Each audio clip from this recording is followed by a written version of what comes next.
How's it going, guys? My name is Zach with the Movie Castle, and today we're going to be taking a look at Tales from the Darkside.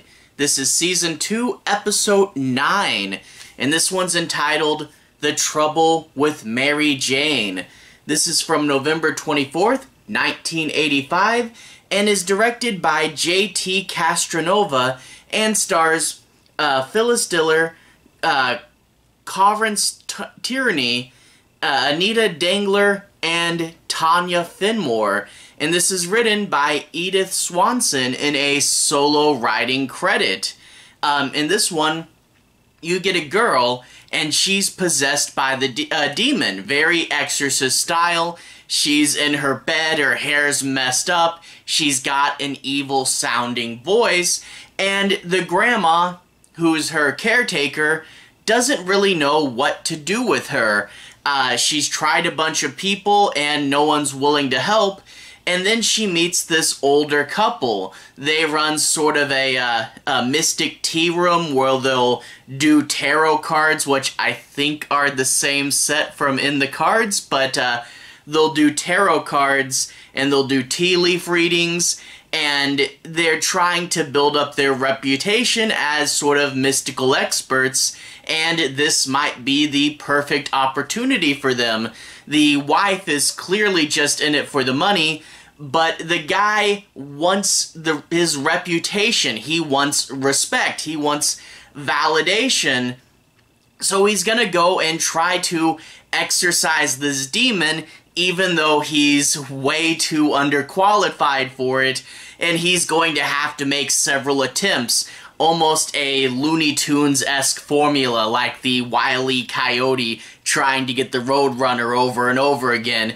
That sort of deal. There is a bit of comedy in this episode, but in addition to the comedy, there is that relatable human goal that Darkside really does work out. You see that this guy really wants validation. He's opened the shop. His wife is not a big believer in A, the supernatural, but B, him, and just says, why couldn't we have like a hair salon or something? We're not making money at this. And he wants to prove, to her, to the supernatural community, that he knows his stuff, and he wants to say that he can do this. So it's, it's Darkside. Relatable human elements are one of their specialties, and I love that even though this is a comedy episode, they kept that in here.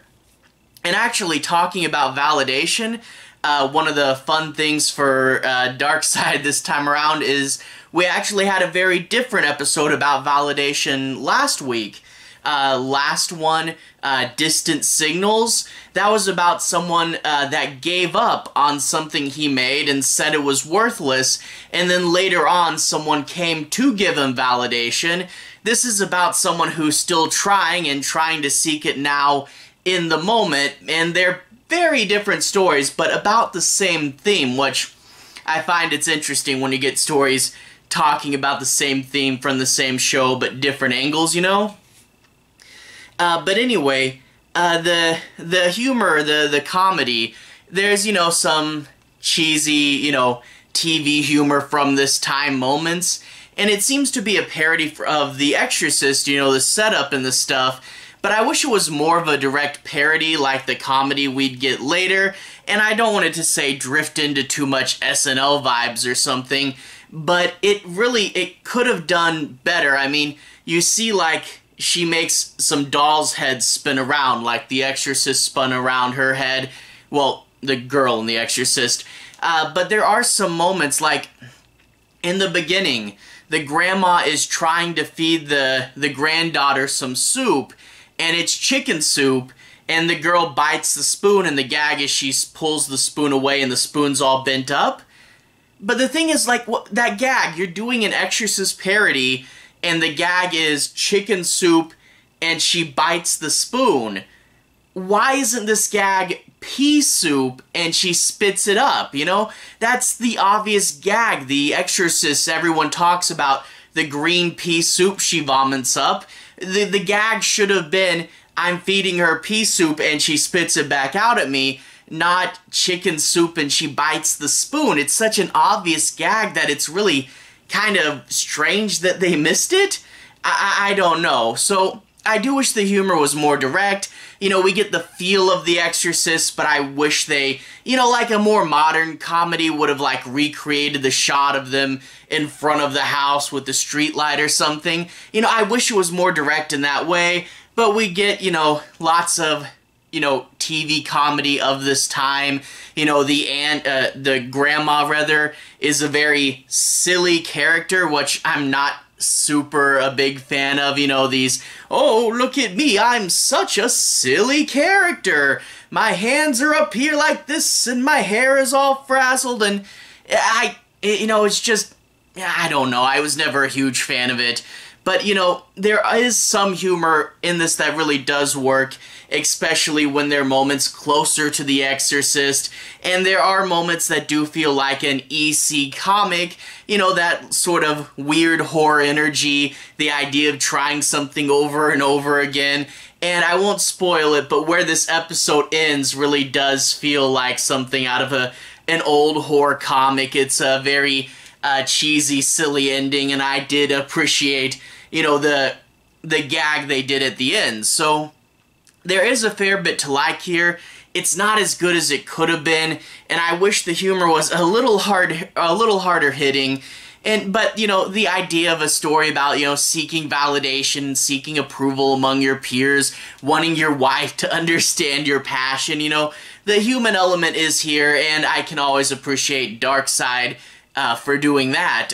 Without further ado, let's go ahead and jump into the plot. I'm going to be talking about the plot in a little bit more detail. I'm not going to be doing any major spoilers, but I do want to say my piece on some of the plot points and make sure you guys have a basic understanding as to what this episode's about, but I'll be avoiding talking about the end. Anyway, we open up with an old lady, the grandma, and this couple, they walk into a bedroom, and the camera keeps who's in the bed out of frame, because, you know, build up a little bit of mystery. The grandma tries to take care of her, but the person in the bed does things like bite her, pull on her pearl necklace, and, you know, starts to yell and growl at her, and that's when we get the camera pan over, and we see that the person in the bed is a little girl.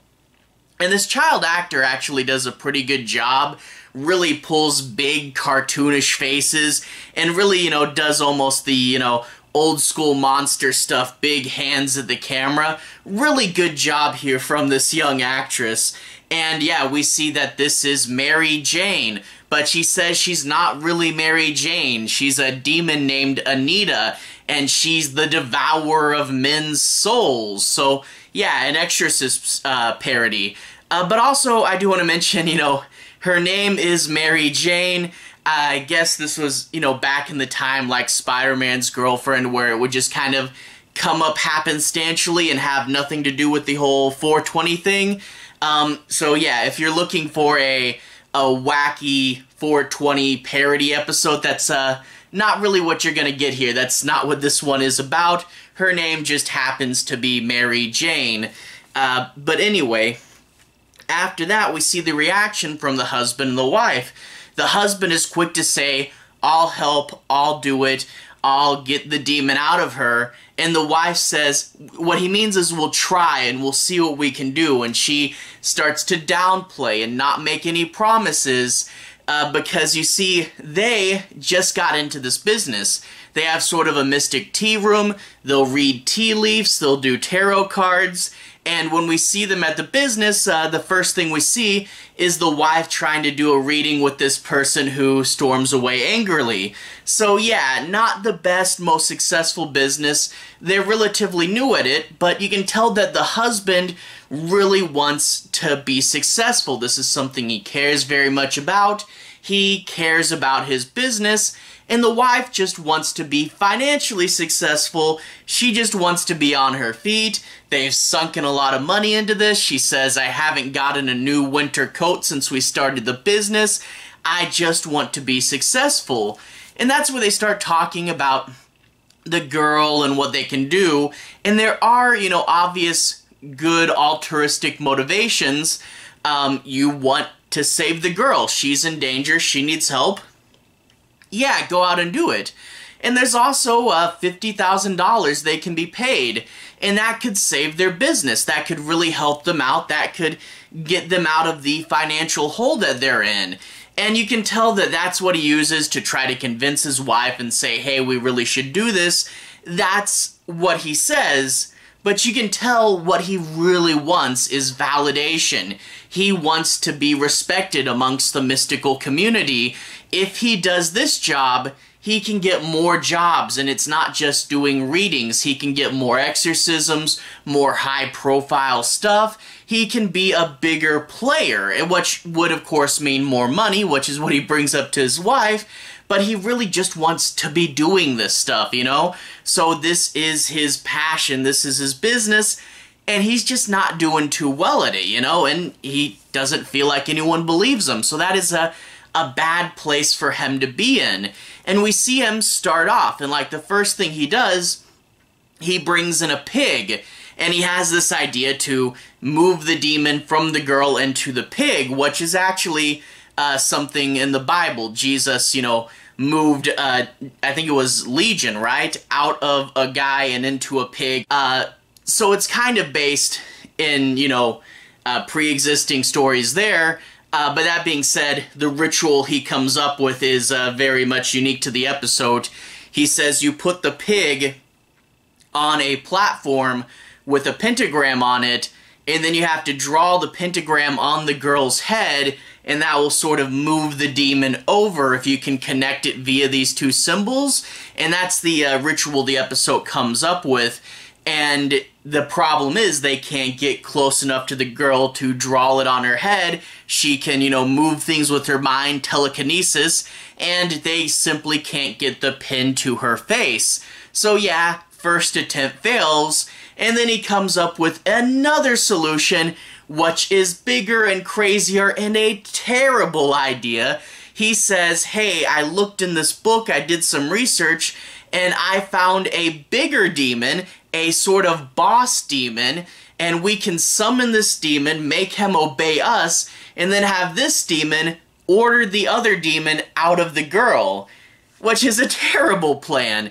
Actually, I think it was, what, Season 1 of Ash vs. Evil Dead, they kind of tried to do something like this. We'll get a small one, a nerdy one. But anyway, I won't go too farther into his various attempts, but I will say with trying to summon the other demon, a few things. One, we do get a fair bit of humor with the two demons arguing with each other, which I thought was one of the better humor highlights in this episode, and really does show the young child actor doing a pretty good performance. Also, we do get to see an appearance from this demon, and it's not really what you'd think he'd look like, or at least one version of what seeing him might be.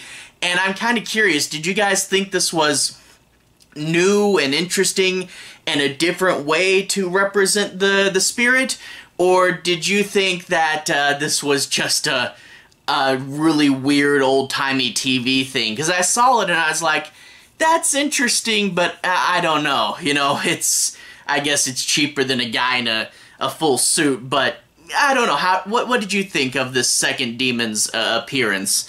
But anyway, after that, like I said, it's a bit of, you know, Wile E. Coyote Looney Tunes trying to get the demon out multiple times, and it becomes clear he's well underqualified, and this is a bit of desperation, and he wants it too much, and that's going to be his sort of fault.